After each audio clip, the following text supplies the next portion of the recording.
Bonjour, bonjour, et voilà donc la vidéo dont je vous avais parlé il y a quelques jours sur les nouvelles orientations que je prends et aussi donc pour vous parler de ce qui change dans mon travail et notamment dans les consultations que je propose. Et d'ailleurs à ce sujet-là, depuis ma vidéo précédente, donc qui était les vœux pour 2021, les vœux de la source pour 2021, je vous avais déjà signalé que jusqu'au 14 février, je proposais les offres découvertes, une offre découverte de ma nouvelle façon de travailler, une séance, donc le format 35 minutes, 35 €, jusqu'au 14 février donc. Alors apparemment ça suscite pas mal d'intérêt, donc voilà, si vous êtes intéressé, l'offre est valable encore quelques temps.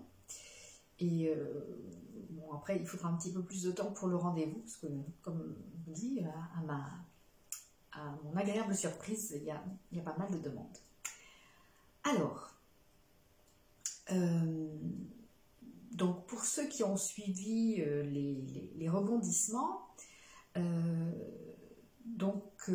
j'ai fait quelques vidéos en décembre qui partageaient avec vous donc ces questionnements dans lesquels je me retrouvais suite à une sorte de choc qui date du 25 novembre. Vous voyez, je m'en souviens encore, une conversation avec un ami qui a été vraiment un tournant, un tournant dans ma vision des choses et dans mon ressenti, dans ma vision du monde aussi, et donc dans l'orientation de mon travail. Et j'ai fait une deuxième vidéo où je disais voilà où j'en étais par rapport à certains questionnements, si j'en étais sortie ou pas, parce que vraiment le choc a été extrêmement violent. Je me suis pris une gifle monumentale avec les premières vidéos que j'ai regardées donc sur le thème de la supraconscience, de la supraconscience, puisque c'est de ça qu'il s'agit. Et cette gifle monumentale m'a beaucoup secouée, m'a beaucoup ébranlée aussi émotionnellement, psychologiquement, même physiquement. J'ai eu un gros coup de fatigue après ça. Et donc petit à petit, j'ai commencé à faire le tri. J'ai voulu faire aussi ma première exploration quantique, donc c'est comme ça que j'ai appelé, pour aller voir par moi-même comment ça se passait donc sur ces fameux plans dont on nous parle dans la supraconscience, et pour essayer de déblayer un peu le terrain en voyant par moi-même. Et suite à cette vidéo, eh bien, toutes ces dernières semaines, en décembre, en janvier, j'ai collecté beaucoup d'informations, j'ai regardé beaucoup de vidéos, je suis allée visiter des sites, j'ai lu pas mal d'écrits, mais comme je ne veux pas reproduire ce de quoi je suis censée sortir, à savoir être dans les croyances et donner mon pouvoir à d'autres personnes ou à d'autres entités, eh bien j'ai voulu vraiment valider tout ça par ma propre expérience et voir ce qui résonnait vraiment en moi et ce qui ne résonnait pas. Et donc valider par ma propre expérience. D'ailleurs, c'est ce que je dis toujours quand je fais les formations. Donc quand je faisais les stages de channeling, je disais toujours aux gens, ne me croyez pas sur parole, utilisez votre discernement et voyez ce qui est juste pour vous, ce qui sonne et résonne juste pour vous, et vous laissez le reste. C'est important de ne remettre son pouvoir à personne et de toujours valider par sa propre expérience et par son propre ressenti. Et ça, c'est quelque chose qu'on nous dit souvent, que j'ai beaucoup entendu dans des consultations de channeling, donc des messages que j'ai beaucoup transmis, de ne donner son pouvoir à personne et que la réponse est toujours en nous. Mais voilà, c'est comme si tout ça restait théorique. Et comme si il me manquait un élément pour que tout ça devienne vrai. Voilà, pour que j'intègre tout ça dans ma vie de tous les jours, que j'intègre tout ça en moi. Et donc, le chemin que j'ai pris et sur lequel je continue maintenant, c'est vraiment le chemin vers la supraconscience. Parce que c'est ce qui m'appelle maintenant. Alors, j'y vois pas encore très très clair forcément dans tout ça, je ne sais pas encore très bien de quoi il s'agit, mais je sais que c'est vers ça que je vais. Et je sais aussi que le channeling, donc le travail que j'ai fait pendant toutes ces années, ne me correspond plus. Alors, comme je l'ai dit dans ma newsletter, je ne condamne absolument pas, je ne renie absolument pas, je le redis, ce que j'ai fait pendant toutes ces années.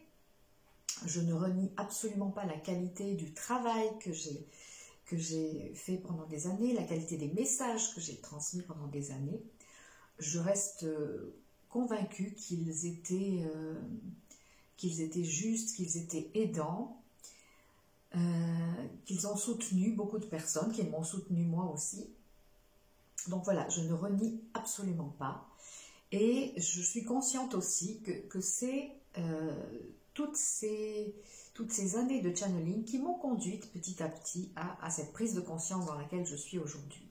Donc, c'est simplement que j'entre dans une nouvelle étape de conscience, et ce qui ne veut pas dire que le channeling, ça n'est pas bien, qu'il ne faut plus en faire. Hein. Chacun fait ce qui est juste pour lui, au moment où c'est juste pour lui.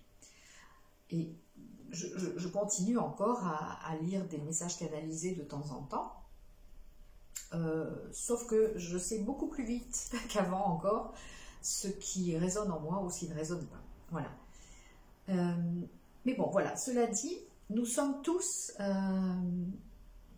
dans l'évolution qui est juste pour nous, au rythme où c'est juste pour nous, et donc, je répète encore qu'il n'y a pas de jugement de valeur, ni de ma part, et qu'il n'y a pas de jugement à porter sur qui que ce soit, ni sur quoi que ce soit. Chacun poursuit sa voie de la manière qui lui semble juste et qui est appropriée pour lui. Voilà. Donc, personnellement, je tourne la page du channeling pour entrer dans ce que j'ai appelé la connexion supraconsciente, même si vous avez peut-être remarqué l'entête de ma chaîne YouTube. Donc maintenant, il n'y a plus marqué channeling et bien-être en français et en espagnol, mais vers la supraconscience. Donc, je ne prétends pas être un être supraconscient maintenant. Je ne suis pas, voilà, j'y suis arrivée, bravo, coucou, c'est moi. Ça n'est pas ça. Mais je me sens vraiment en chemin vers la supraconscience. Et donc, les consultations que je propose maintenant, je les ai appelées connexion supraconsciente. Alors, ça peut sembler un peu mensonger, mais c'est vraiment la dénomination qui m'est venue et qui se manifestait comme la plus pertinente. Et d'autre part, je sais que j'accède aussi à la communication supraconsciente, même si je ne me considère pas encore comme un être supraconscient. Mais bon, on y reviendra là-dessus. Donc voilà, ce que je propose maintenant dans les consultations, ça n'est plus de canaliser les anges, les archanges, les guides, les maîtres ascensionnés, etc., avec lesquels, j'ouvre une parenthèse, je ne suis pas fâchée. Comme je vous le disais, les toutes premières vidéos que j'ai vues sur la supraconscience étaient extrêmement violentes. Enfin, en tout cas, c'est comme ça que je les ai reçues, comme extrêmement violentes. Et d'ailleurs, Iso, donc la personne qui a créé cette chaîne, dit elle-même que ça n'est pas à mettre devant toutes les personnes. Parce que c'est assez violent. Voilà. Et sans doute que c'était nécessaire que moi je passe par cette claque, par cette gifle magistrale pour ouvrir les yeux à une autre réalité. Donc, bon, je me dis, voilà, ça s'est fait comme ça, c'est que sans doute ça devait se passer comme ça. Mais donc, par la suite, je suis allée collecter d'autres informations et j'ai visité beaucoup d'autres chaînes jusqu'à ce que j'en trouve a priori une ou deux avec lesquelles je me sens vraiment en résonance. Alors, ce qui est étonnant aussi,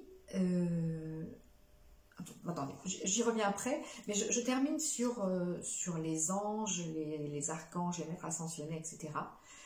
Parce que Iso, donc, dont je vous parlais à l'instant, dit que tout ça c'est de la supercherie, c'est de l'illusion, c'est du mensonge et que ces êtres nous manipulent. Alors je me sentais vraiment extrêmement mal avec cette information et ça m'a beaucoup perturbée. Comme j'en ai fait part donc dans une vidéo, il y a des gens qui m'ont écrit pour m'exprimer leur colère, que tout ça c'était des foutaises, etc. Donc voilà, pour revenir là-dessus, je n'adhère pas à la vision d'Iso et de sa chaîne. Donc je n'adhère pas à cette vision-là. Je n'adhère pas à l'idée que j'ai pu me faire manipuler par des entités malveillantes pendant toutes ces années, parce que ça n'est pas ce que je sentais. Et Iso a beau dire que l'amour que nous captons dans ces cas-là est un amour artificiel, issu d'une technologie, ça ne résonne pas de manière juste pour moi. Voilà. Donc, pour ma part, je reste tout à fait amie, si on peut dire, avec les anges, les archanges, les guides, les maîtres ascensionnés, etc. Je ne les considère pas comme des entités malveillantes ou manipulatrices. Simplement, comme elles me l'ont suggéré pendant toutes ces années, justement, je ne vais plus donner mon pouvoir à l'extérieur. Alors, ça n'est pas que je leur donnais mon pouvoir, mais je m'en remettais à ces entités, ces anges, ces archanges, ces guides, ces maîtres ascensionnés. Je m'en remettais à ces entités pour me dire ce qui était vrai ou ce qui n'était pas vrai, ce que je devais faire ou je transmettais donc aux gens pas ce qu'ils devaient faire, parce que les messages n'étaient jamais directifs, c'était toujours voilà les potentialités d'avenir, voilà la situation, à toi de décider. Voilà, parce que c'était toujours ça, à toi de décider ce qui est juste pour toi. Et dans aucun des messages que j'ai canalisés, il n'y avait d'ordre de prise de pouvoir sur qui que ce soit. Encore une fois, c'était toujours extrêmement respectueux, extrêmement bienveillant et aidant aussi, et intelligent. Intelligent dans le sens où ça pouvait être utile pour beaucoup de personnes, ou pour tout le monde. Voilà. Donc, c'est simplement que ce que j'ai entendu pendant des années et qui m'invitait vraiment à me connecter à mon soi divin, eh bien voilà, c'est ce que j'ai décidé de faire. J'ai décidé maintenant de parler et de transmettre les informations depuis mon soi divin. Voilà, sans intermédiaire. Et c'est cette étape-là que représente la supraconscience, c'est vraiment d'être connecté à son soi divin. Alors, il y a plein d'appellations, hein, soi divin, esprit source, double éthérique, présence je suis, sagesse intérieure, hein, ça correspond aussi à ce que je nommais dans les stages la sagesse intérieure. Donc voilà, vous pouvez choisir la dénomination qui vous plaît le plus.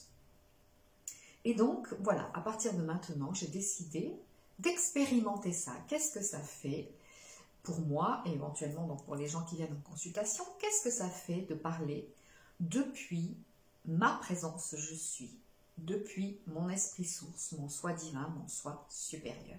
Voilà, sans intermédiaire. C'est donc ce que je suis en train d'expérimenter maintenant, ce que j'ai commencé à expérimenter, et ce que je propose maintenant en consultation.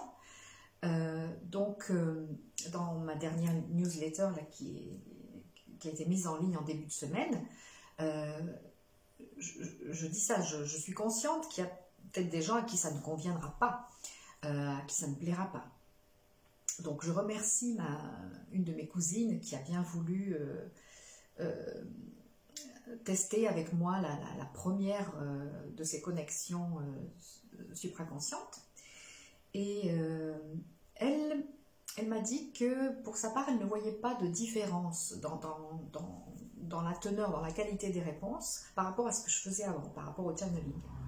Pour ma part, j'ai vu une différence dans la mesure où le channeling, c'était quelque chose d'extrêmement confortable et extrêmement agréable pour moi.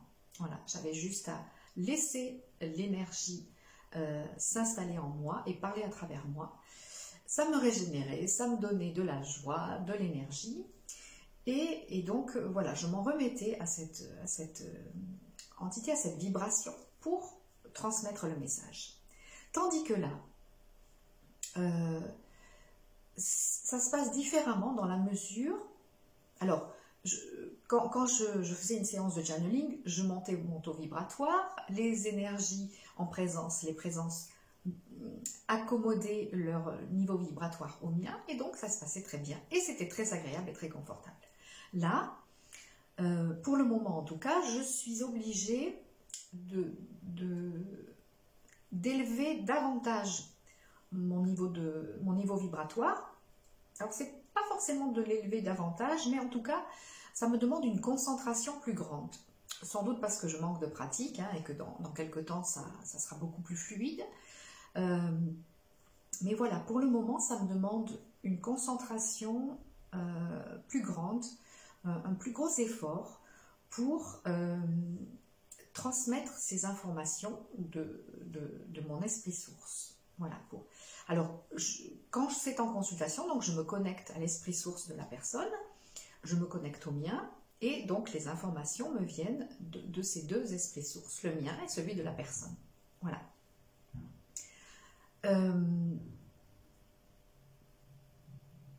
Donc, l'idée, c'est vraiment voilà, qu'il n'y ait plus d'intermédiaire. Et pour l'instant, c'est pas très confortable pour moi, mais bon, je sens que ça fonctionne bien.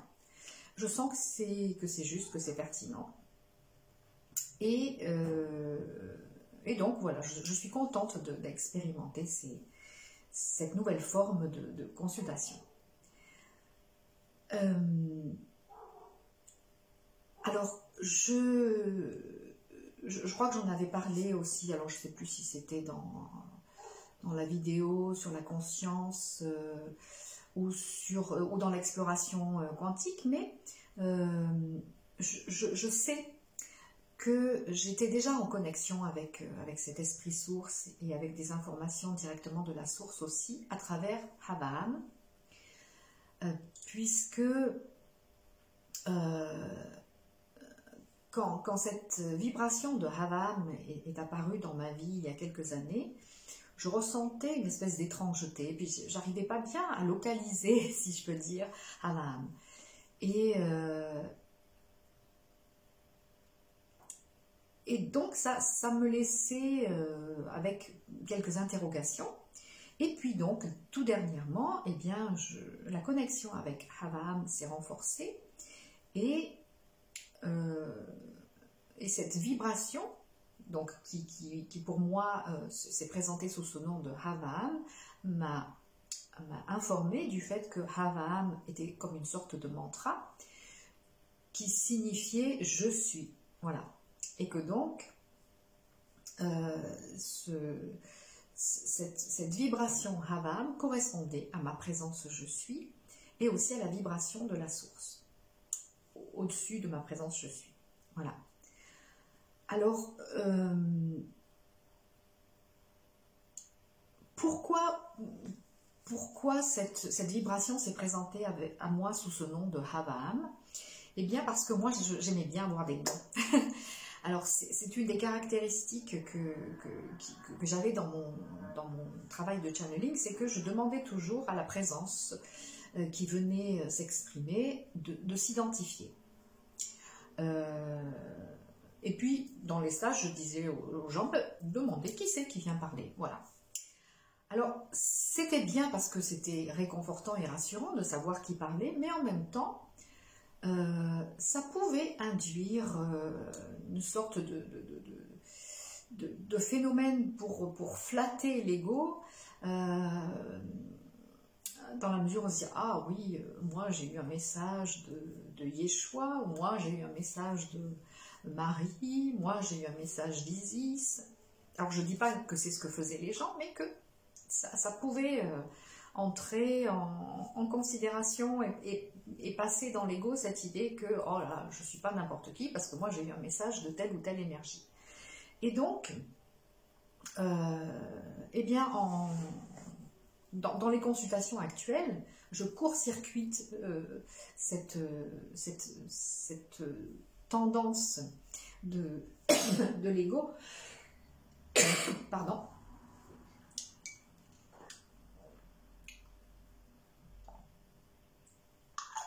Je me suis fait court-circuiter aussi, là. Puisque maintenant, je ne demande plus de nom, forcément, puisque je suis connectée au soi divin de la personne et à mon soi divin. Voilà.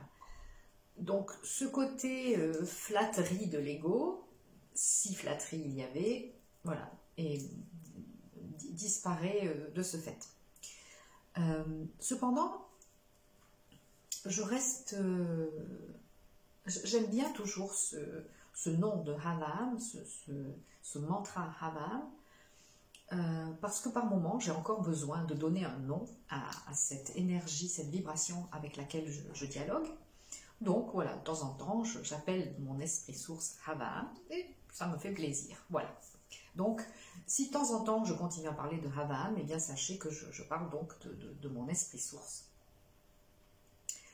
Et que ça n'est plus du channeling ancien modèle. Voilà. Maintenant, donc, je canalise mon esprit source. Alors,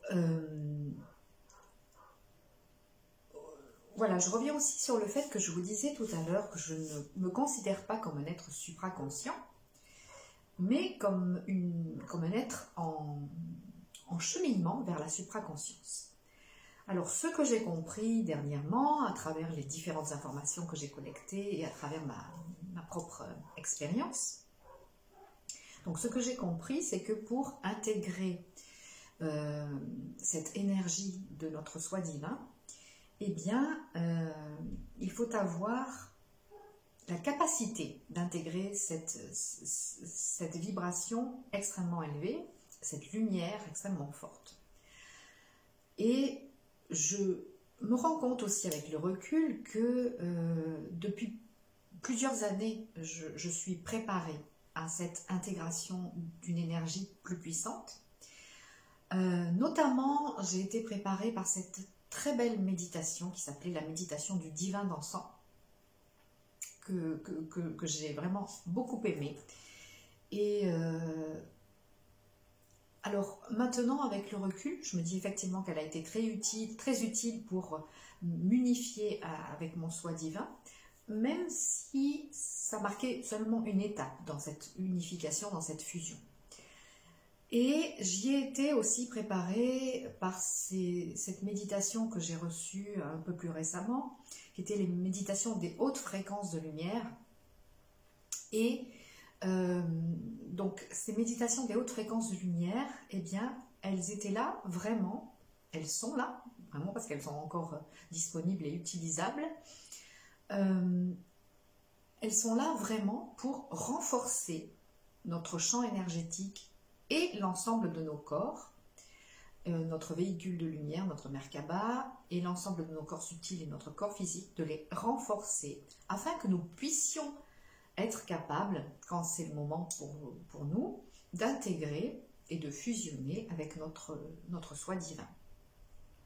Ce que certains appellent dans la supraconscience, créer son double éthérique. Voilà. Donc je me rends compte que j'ai reçu cette préparation tout au long du temps. Et maintenant encore, je continue à faire ces méditations pour renforcer mes corps subtils supérieurs, puisqu'apparemment on fonctionne surtout avec nos corps subtils inférieurs. Donc Je vous rappelle, hein, il y a bien sûr le corps physique, le corps éthérique, qu'on appelle aussi le corps vital, le corps émotionnel astral, le corps mental, le corps causal, le corps bouddhique et le corps atmique. En tout cas, c'est les dénominations que j'utilisais jusqu'à présent. Et dans la supraconscience, on parle de l'éthérique inférieur ou du corps vital, par exemple. Voilà. Donc le physique reste le physique. Le corps éthérique est parfois donc appelé corps éthérique inférieur ou corps vital dans la supraconscience, dans les enseignements de la supraconscience. Ensuite, donc toujours le corps émotionnel astral. Le corps mental est appelé corps mental inférieur. Et ce que j'appelle avec beaucoup d'autres personnes le corps causal, apparemment serait donc le corps mental supérieur, qui est une dénomination que j'ai déjà rencontrée par ailleurs. Et donc voilà, le corps mental supérieur. Et pour intégrer donc cet esprit source, eh bien, ça se fait surtout au niveau de ce corps mental supérieur, donc que j'appelais le corps causal. Voilà, et donc pour passer ensuite à l'étape suivante, donc au niveau du corps bouddhique et du corps atmique qui correspond à la source, donc il faut vraiment renforcer ces corps, les préparer pour intégrer une plus grande lumière et une plus grande énergie. Et c'est notamment ce que j'ai commencé à faire aussi dans les nouvelles méditations que je propose. Donc j'avais fait une pause aussi dans le groupe de méditation Facebook. J'avais expliqué donc aux membres du groupe que j'avais besoin de prendre un peu de recul pour savoir vers quoi j'allais m'orienter. Donc j'ai repris hier soir ces méditations et en expliquant donc aux membres du groupe français et espagnol, donc puisque le groupe reste bilingue, voilà, que les méditations allaient s'articuler maintenant beaucoup plus autour du fait de renforcer notre structure énergétique et nos corps subtils, afin que chacun d'entre nous, en tout cas qui est prêt ou qui le souhaite, plus qui y est prêt, et pour qui c'est le moment, puisse intégrer plus d'énergie, puisse intégrer et fusionner avec son soi divin, son soi supérieur. Voilà, donc c'est ce en quoi vont consister ces méditations dans le groupe de méditation Facebook à partir de maintenant. Et pour info, donc ça sera un mercredi sur 2. Donc on a commencé hier soir et on se retrouvera le 3 février. Si vous êtes intéressés, vous pouvez toujours rejoindre ce groupe sans problème. Alors, autre chose aussi, lors de ma première exploration quantique, je dis la première parce que j'ai bien l'intention d'en faire d'autres, je dialoguais avec ce que certains appellent l'ajusteur de pensée et que moi j'avais plus envie d'appeler l'éclaireur.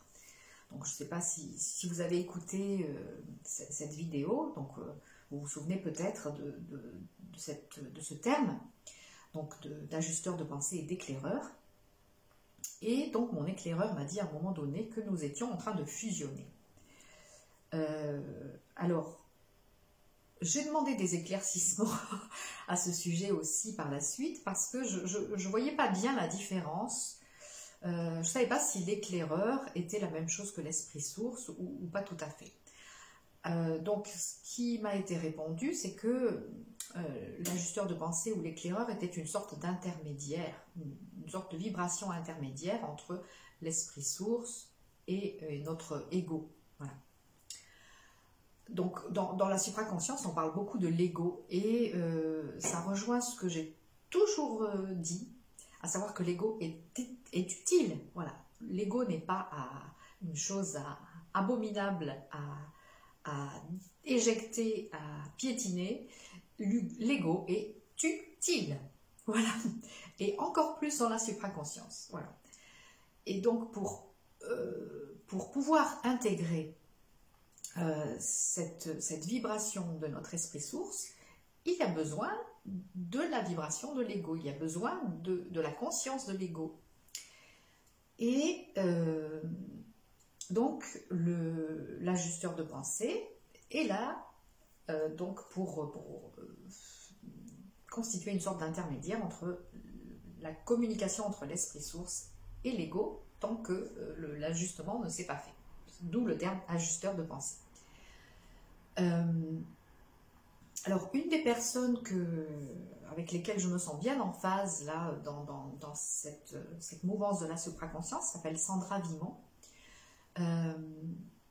Elle dit que tout le monde n'a pas forcément besoin d'un ajusteur de pensée, que tout le monde n'en a pas forcément un et que ce n'est pas indispensable. Et elle-même, elle dit, moi j'ai pas envie de parler d'ajusteur de pensée, elle en parle un tout petit peu dans son livre, mais très peu. Elle dit, moi je considère que ça fait partie de moi, point, voilà.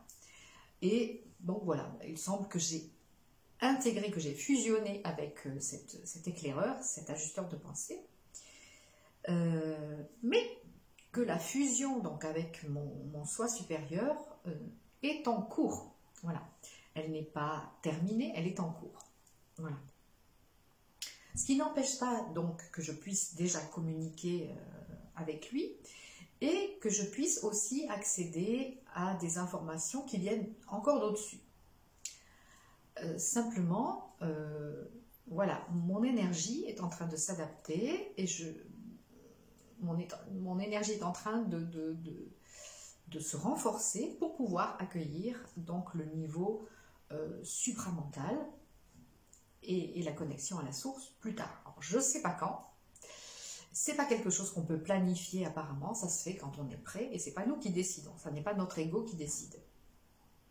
En tout cas, voilà donc où j'en suis. Et donc, une des choses que dit Sandra Vimon, c'est que beaucoup de gens qui parlent de supraconscience devraient en fait davantage parler de supramental, devrait parler de surmental, voilà, donc de mental supérieur. Quoi qu'il en soit, moi j'ai pas envie de me perdre non plus dans des dénominations avec lesquelles je suis pas encore très à l'aise. J'ai pas envie d'utiliser des expressions là comme un singe savant sans savoir de quoi je parle. Donc je prends ce avec quoi je me sens en résonance et je laisse de côté le reste. Et une des choses qui me tenait aussi à cœur de dire dans cette vidéo, je regarde, j'en suis à une trentaine de minutes, je ne vais pas faire trop long, mais bon, il me reste encore quelques petites choses à partager avec vous. Je crois que je vous avais dit lors d'une vidéo précédente que donc dans ma recherche d'informations, j'avais remarqué que beaucoup de chaînes vidéo, plusieurs en tout cas des chaînes vidéo parlant de supraconscience, avaient vu le jour en 2020. Alors ça n'est pas un hasard, hein, ça illustre bien le fait que cette année 2020 a vraiment été une opportunité. Encore une fois, hein, moi je l'ai vécu dans une grande colère, dans une grande révolte, et par moments j'étais vraiment furieuse de tout ce qui se passait durant cette année 2020. Mais en même temps, j'étais déjà capable de voir les aspects positifs et de percevoir que cette année était une opportunité, comme ça nous était dit dans les messages et dans les informations diverses, que cette année était vraiment une opportunité d'éveil des consciences, une opportunité de changement au niveau planétaire, donc au niveau de la conscience planétaire. Et alors, c'est certain que déjà depuis plusieurs années, je vous en ai déjà parlé, ça fait plusieurs années que nous recevons des énergies très très intenses, de plus en plus intenses. Et 2012 ayant représenté une espèce de seuil décisif, donc qu'on a beaucoup mentionné, dont on a beaucoup parlé, et beaucoup de personnes ont dit aussi donc que le 21 décembre 2020 marquait vraiment l'entrée dans cette nouvelle ère et dans l'ère du Verseau. Voilà. Et je ne sais pas pour vous, mais effectivement, il me semble qu'on est passé à un autre niveau d'énergie durant cette année 2020. bien qu'elle ait pu être très difficile, bien que tout ça soit extrêmement perturbant hein, au niveau de ce qui se passe sur toute la planète, c'est une opportunité. Je le vois encore plus clairement maintenant, c'est vraiment une opportunité de changement et d'éveil. Et j'ai constaté donc que, comme je l'ai entendu dire, j'ai constaté qu'effectivement, cette vibration de la supraconscience, eh bien, elle est vraiment devenue plus accessible pour les humains durant cette année 2020 et bien sûr, ça va continuer. C'est pourquoi il y a comme ça plein de chaînes et de sites qui sont en pleine éclosion donc, sur ce thème de la supraconscience. Et c'est pour ça aussi que la plupart d'entre elles ont très rapidement un grand nombre d'abonnés parce que voilà, il y a des gens qui visiblement n'attendaient que ça, qui avaient besoin de ces informations et qui sont heureux de pouvoir les trouver. Alors, pour parler de ces différentes chaînes YouTube, de ces différentes personnes qui parlent de la supraconscience, sur les grandes lignes, tout le monde est d'accord. Voilà, les grandes lignes de la supraconscience, c'est à peu près les mêmes chez chaque personne que j'ai écoutée, donc en tout cas jusqu'à présent. En revanche, au niveau de la vibration, ça diffère pas mal d'une personne à l'autre. Comme je vous le disais, la première chaîne YouTube que j'ai visitée, donc celle d'Iso, qui s'appelle Supraconscience vibratoire, je crois, et donc vraiment pour moi de loin la plus hard, si je peux dire. Donc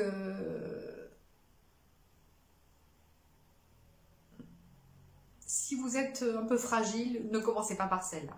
Enfin, faites comme vous voulez, comme vous le sentez. J'ai visité ensuite une chaîne qui s'appelle Société Supramentale. Alors là, je me sentais... J'ai pas accroché. Alors je dis pas que c'est pas bien ce qu'ils font, hein. Absolument pas, je ne porte pas de jugement, mais par contre, moi j'ai pas accroché, voilà. Alors je n'ai pas accroché avec Iso, je n'ai pas accroché avec la Société Supramentale. J'ai trouvé très intéressant les vidéos de Connexion Supramentale, donc je crois qu'ils ont changé de nom récemment, mais donc une chaîne qui s'appelait Connexion Supramentale, où il y avait vraiment des choses très intéressantes. Alors, ils publient un nombre considérable de vidéos très très longues, donc c'est pas évident de tout suivre, mais en tout cas, voilà, j'ai beaucoup appris avec ces personnes. Donc la créatrice, je crois, de cette chaîne s'appelle Gaëlle. Et vraiment, c'est très intéressant et j'ai trouvé là beaucoup de bienveillance et aussi de la douceur. Voilà. Contrairement, voilà, bon, je ne veux pas polariser, je ne veux pas être dans le jugement. Je ne dis pas que ce que dit Iso est faux ou que c'est mal, mais voilà, je dis que c'est violent et que ça ne me correspond pas. Voilà. Donc ensuite j'ai visité la chaîne de Denis Jutras. Alors c'était assez intéressant aussi. Donc c'est quelqu'un qui a découvert toute cette supraconscience à la suite d'une NDE, si je me souviens bien. Il y a une autre personne qui s'appelle Louisanne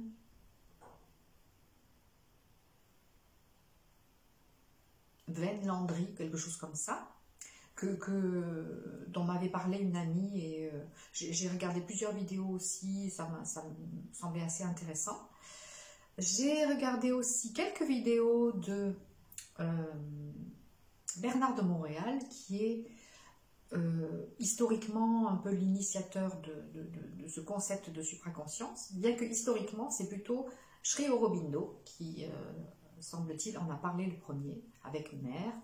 Donc voilà, mais je referai peut-être une vidéo un peu sur l'historique de la supraconscience. Donc voilà, Bernard de Montréal. C'était intéressant, mais assez ardu aussi. Et alors, j'ai entendu parler de Daniel Kemp aussi, mais pour l'instant, j'ai pas cherché de ce côté-là. Et puis, voilà, j'ai découvert aussi, donc, dernièrement, Sandra Vimont, avec laquelle je me sens bien en résonance, même si je ne suis pas forcément d'accord, je ne valide pas forcément dans mon ressenti tout ce qu'elle dit, mais ce que j'aime dans son approche, c'est déjà qu'elle est très joyeuse, très bienveillante, qu'elle met beaucoup de douceur dans tout ce qu'elle dit. Et voilà, j'aime bien sa façon d'aborder les choses. Donc j'avance aussi beaucoup, notamment avec son livre que j'ai commandé dernièrement, qui s'appelle Entrer dans le réel. Et alors elle aussi, il y a une quantité phénoménale de vidéos, beaucoup d'articles aussi que vous pouvez trouver sur son site. Et elle dit une chose intéressante aussi, c'est que voilà, c'est bien qu'il y ait du choix, et je suis tout à fait d'accord avec ça, c'est bien qu'il y ait du choix parce que ça permet à chacun d'aller trouver la vibration qui lui correspond. Donc c'est bien qu'il y ait différentes approches. Et elle dit aussi, et je suis d'accord également avec ça, que ces différentes personnes qui parlent de supraconscience ont chacune quelque chose de particulier à apporter. Voilà. Et donc, je pense modestement que j'ai peut-être moi aussi quelque chose de particulier à apporter, une touche personnelle à apporter dans cette évolution vers la supraconscience.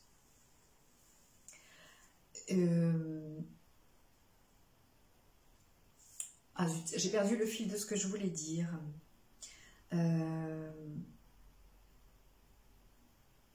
Oui, voilà, je voulais dire ça aussi, que ce qui est assez étonnant également, c'est que la plupart des chaînes, en tout cas les premières, et notamment Bernard de Montréal, première personne à parler de supraconscience, semblaient toutes être basées au Québec. À part Sri Aurobindo, bon là c'est l'Inde. Et donc, sinon Bernard de Montréal et d'autres personnes, c'était au Québec. Et donc, on peut se poser la question, pourquoi le Québec? Et apparemment, la réponse c'est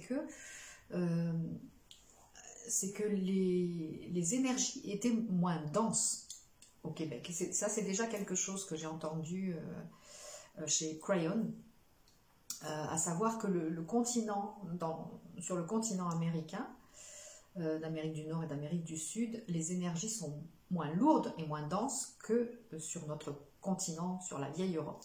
Voilà.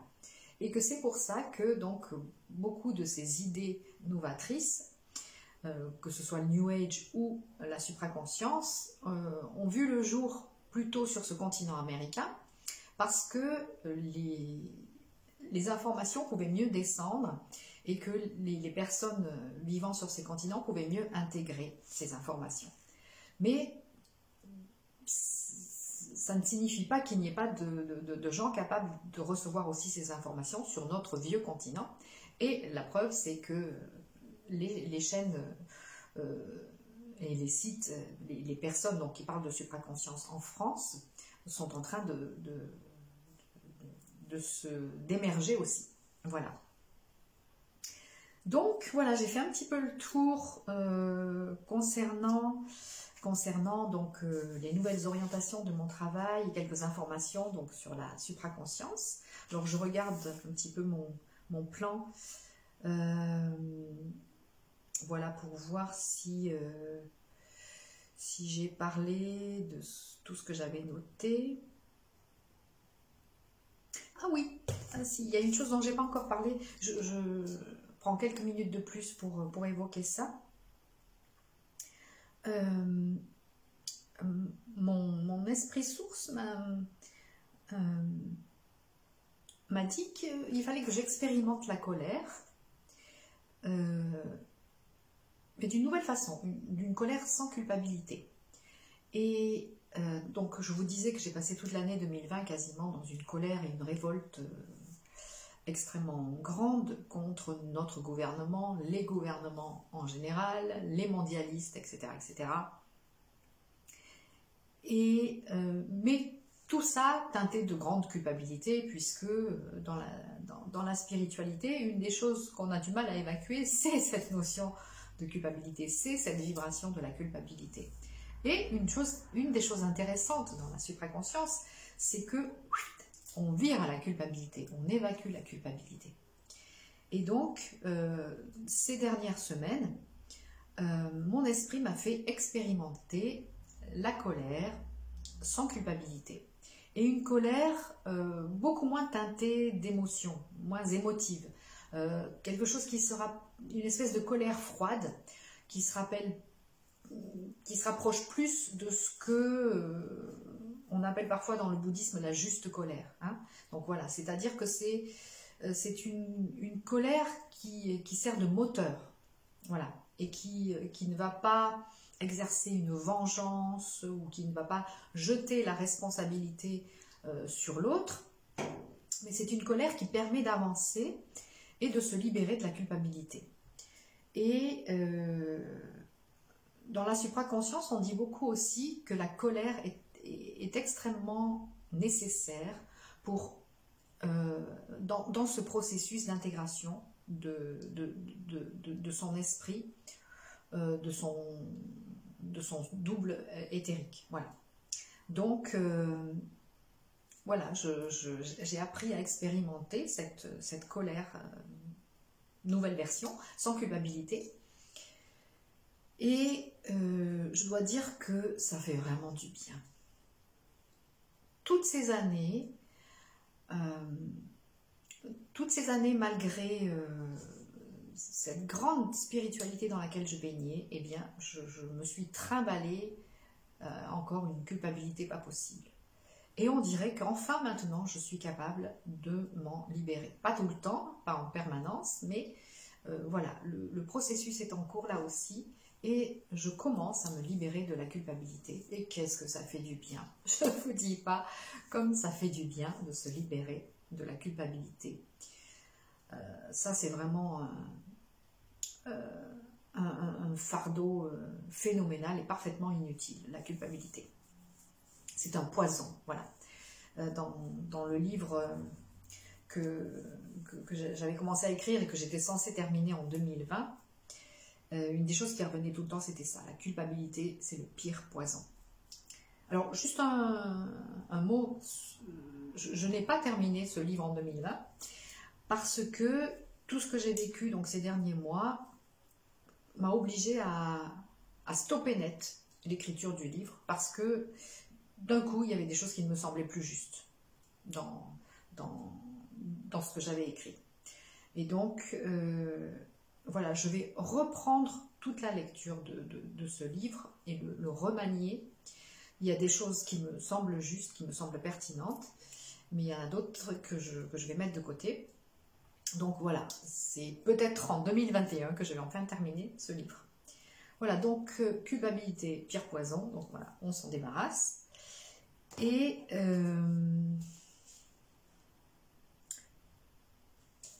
j'ai aussi moins d'hésitation, c'est-à-dire que depuis cette fusion-là avec l'éclaireur, eh bien, je me sens dans une plus grande verticalité et comme plus grande, je crois que c'est la chose que j'avais dite à la fin de la vidéo, que je me sentais plus grande et aussi donc dans une plus grande verticalité.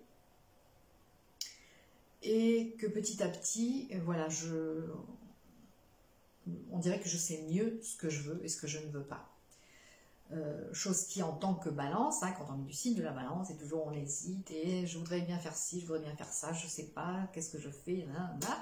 Donc en tout cas, moi, personnellement, j'ai vécu ça pendant des années, et je ne suis pas mécontente non plus de pouvoir sortir de là maintenant. Voilà.